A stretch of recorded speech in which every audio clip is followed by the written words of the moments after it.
بسم اللہ الرحمن الرحیم۔ السلام علیکم ورحمۃ اللہ وبرکاتہ۔ حضرت سیدنا ابن عمر رضی اللہ تعالی عنہما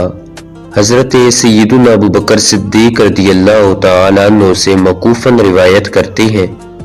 کہ آپ رضی اللہ تعالی عنہ نے فرمایا، محمد صلی اللہ علیہ وآلہ وسلم کی خوشنودی حاصل کرنے کے لیے ان کے اہل بیت کا خیال رکھو۔ ارکبو کا معنی ہے ان کی رعایت کرو، ان کا احترام کرو اور ان کی عزت کرو۔ مذکورہ حدیث پاک امیر المومنین حضرت سیدنا ابو بکر صدیق رضی اللہ تعالی عنہ سے موقوفاً روایت ہے۔ موقوف اس روایت کو کہتے ہیں جس کی اضافت صحابی کے قول یا فعل کی طرف کی جائے۔ علامہ بدر الدین عینی علیہ رحمۃ اللہ الغنی فرماتے ہیں، امیر المومنین حضرت سیدنا صدیق اکبر رضی اللہ تعالی عنہ نے لوگوں کو یہ حکم دیا کہ حضور علیہ السلام کے اہل بیت کے معاملے میں حضور کا خیال رکھو، اس طرح کہ اہل بیت کی حفاظت کرو، انہیں اذیت نہ پہنچاؤ اور ان کی اہانت توہین نہ کرو۔ نیز سرکار صلی اللہ علیہ وآلہ وسلم کے اہل بیت سیدہ فاطمہ، سیدنا علی المرتضی اور سیدنا امام حسن و حسین رضی اللہ تعالی عنہم ہے، کیونکہ حضور علیہ السلام نے انہیں کمبل میں لپیٹ کر فرمایا، یہ میرے اہل بیت ہیں، یا یہ حضرات اور ازواج مطہرات دونوں اہل بیت ہیں، کیونکہ اہل بیت سے مطلقاً ذہن ان کی طرف جاتا ہے۔ علامہ محمد بن علان شافعی علیہ رحمۃ اللہ القوی فرماتے ہیں، اہل بیت کی قدر و منزلت کے پیش نظر ان کی تعظیم کرنا، ان سے محبت و مودت کرنا لازم ہے، اور اہل بیت کی تعظیم کے ساتھ ساتھ ان تمام لوگوں کا ادب و احترام بھی لازم ہے کہ جن کی تعظیم کا شریعت نے حکم دیا ہے، یعنی صحابہ کرام، علماء عاملین اور اولیاء کاملین رضی اللہ تعالی عنہم۔ اس حدیث مبارکہ سے ہمیں 3 اسباق ملتے ہیں۔ سب سے پہلا سبق یہ ملتا ہے اہل بیت اور ان تمام لوگوں کا ادب و احترام کرنا لازم ہے کہ جن کی تعظیم کا شریعت نے حکم دیا ہے۔ دوسرا سبق یہ ملتا ہے اہل بیت کی تعظیم میں سے یہ بھی ہے کہ ان کی سیرت پر عمل کیا جائے اور ان کی اتباع کی جائے۔ مذکورہ حدیث پاک سے معلوم ہوتا ہے کہ صحابہ کرام علیہم رضوان بھی لوگوں کو اہل بیت سے محبت کرنے کا حکم دیتے اور انہیں اس پر ابھارتے تھے۔ اللہ عز و جل سے دعا ہے کہ وہ ہمیں اہل بیت سے محبت اور ان کا ادب و احترام کرنے کی توفیق عطا فرمائے اور کل بروز قیامت ہمیں ان کی شفاعت نصیب فرمائے۔ حضرت سیدنا ابو مسعود عقبہ بن عمر بدری رضی اللہ تعالی عنہ سے مروی ہے کہ حضور تاجدار رسالت شہنشاہ نبوت صلی اللہ علیہ وآلہ وسلم نے ارشاد فرمایا،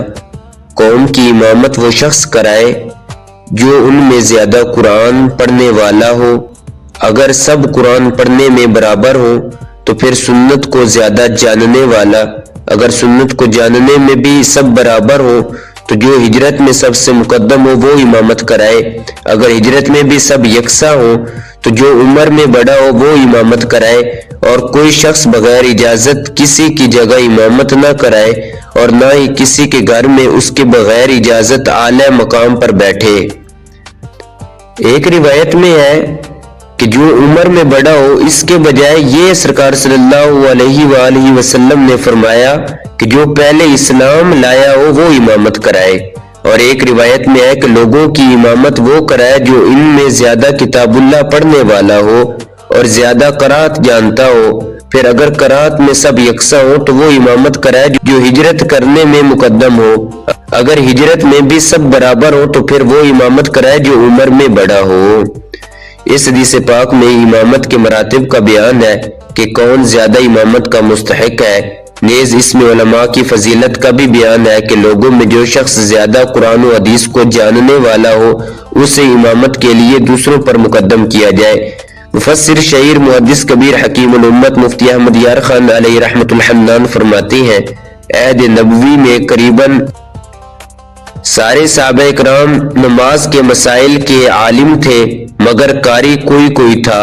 اس لیے حضور انور صلی اللہ علیہ وآلہ وسلم نے یہ ارشاد فرمایا کہ امامت کے لیے مقدم وہ ہے جو عالم ہونے کے ساتھ ساتھ قاری بھی ہو۔ اس کا یہ مطلب نہیں کہ قاری غیر عالم، عالم غیر قاری سے مقدم ہوگا۔ دیکھو حضور صلی اللہ علیہ وآلہ وسلم نے مرض وفات شریف میں صدیق اکبر رضی اللہ تعالیٰ عنہ کو امام بنایا، حالانکہ ابی بن کعب صحابہ میں بڑے قاری تھے، بلکہ فرمایا جہاں ابو بکر موجود ہوں وہاں کسی کو امامت کا حق نہیں۔ حضور صلی اللہ علیہ وآلہ وسلم کا وہ عمل اس حدیث کی تفسیر ہے۔ اسی لیے امام اعظم اور حضرت امام شافعی وغیرہم رحمہم اللہ تعالی امامت میں عالم کو قاری پر مقدم رکھتے ہیں، کیونکہ علم کی ضرورت نماز کے رکن میں ہے، قرات کی ضرورت صرف ایک رکن قیام میں ہے۔